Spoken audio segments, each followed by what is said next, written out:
Well, I'm glad to get the opportunity to speak before my wife can escape.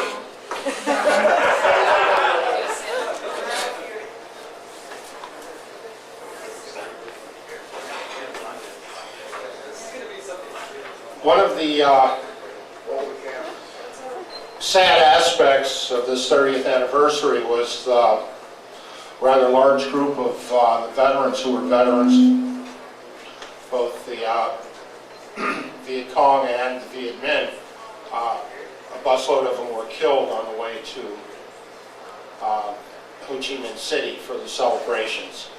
And I'm sure that the organization plans to send a letter of sympathy to that group of, to the organization of veterans themselves, expressing our sadness that such an event occurred on what was to have been such a joyous occasion for them in Ho Chi Minh City.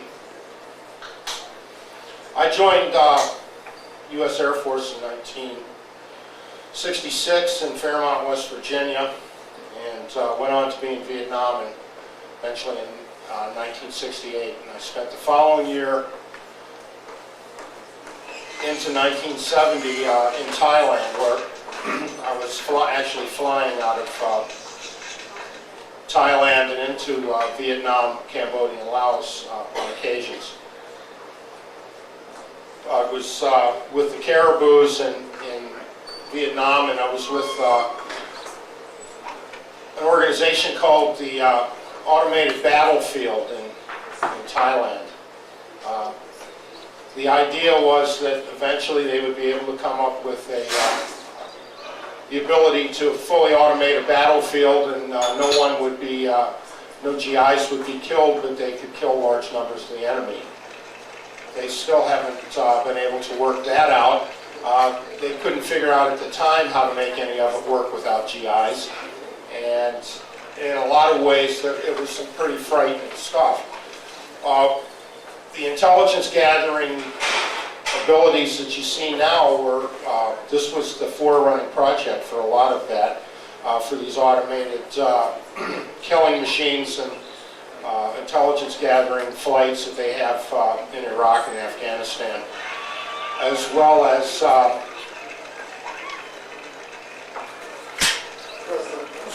someone made a big shot here. As well as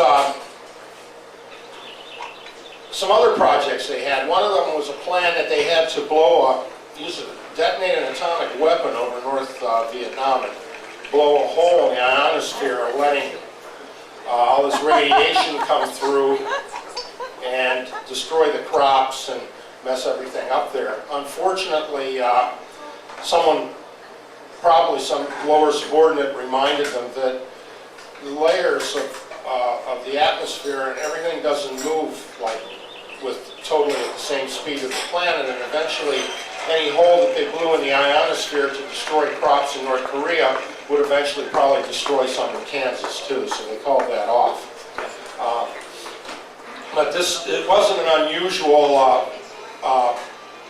sort of thing. There were a lot of harebrained schemes and a lot of junky equipment, but I did see like computers the size of like very large PCs that we have today that were on board the aircraft.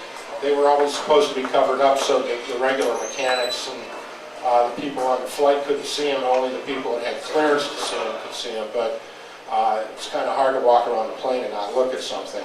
I was sworn to secrecy of everything that I did that year in Thailand. And upon arriving back in the United States, discovered that an issue of Newsweek or Time, I forget which one, that described the program in more detail than I understood. And also a group called NARMAC, North American group against like militarism in the Western Hemisphere, had a complete slideshow on it that I also attended and got more information than I'd gotten from the Air Force. So at that point I realized a lot more of what I've been involved in. While I was in Vietnam, I became increasingly uneasy about the way it was going on, and we began to discuss among ourselves that the war was definitely not the way that it had been portrayed to us, and as we saw on a day-to-day basis that things we saw would be explained differently on the Armed Forces radio. A battle with light American casualties sometimes would take us an entire afternoon to clear the battlefield of those people. Victories by Vietnamese units who were put in the field that we took there, along with their golf clubs, their families, their chickens, their water buffalo. The understanding that these people were dispossessed people in their own country. They were in the military. They had no longer had any homes or places to go, so everything they had they took with them. Well, generally the situation you got into then, you'd have an entire ARVN unit pinned down, probably by a squad of National Liberation Front guys and women who've been left behind basically just to do that. And in a lot of cases, these large ARVN units would be routed by this handful of National Liberation Front people, which necessitated the introduction of American, Australian, or Korean forces in. And as we took the troops in and brought the troops out out of these dirt strips and these short field landing places, the first thing we encountered would be all the Vietnamese attempting to get back on the plane after we discharged the relief forces from one of the other countries. And we would explain to them that they couldn't get back on the plane because they weren't wounded or dead. And they didn't seem to really have a good handle on that and would attempt to keep. So in effect, we would have to arm ourselves to keep our allies from trying to escape the battlefield.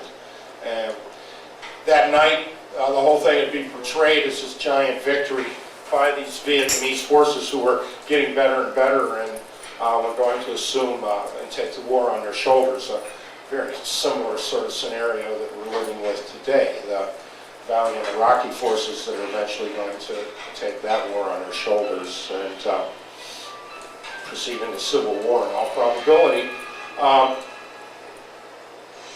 Leaving Vietnam and arriving in Thailand the following year, I didn't come back to the States. I went to Thailand, and being put with this so-called Air Force Intelligence Unit,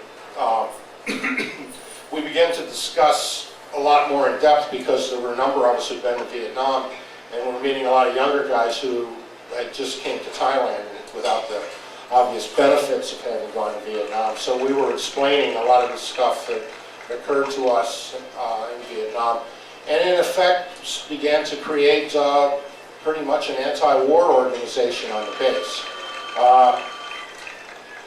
Maybe marijuana was our major basis of unity, but it was a good start. However, we did get progressively more political.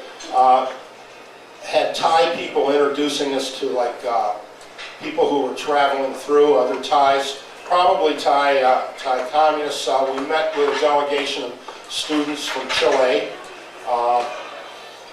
And I said something incredibly stupid, of course, which I still managed to get around to every once in a while. Ask my wife. The upshot of the whole thing is we had become a solid, multinational, multicultural group of Army and Air Force guys in Korat, Thailand, at the Korat Air Force Base and Army installation there. Became a solid anti-war organization, and we were making waves, which began to bring a lot of repression on us, but it also emboldened other groups to rise up and start doing things too.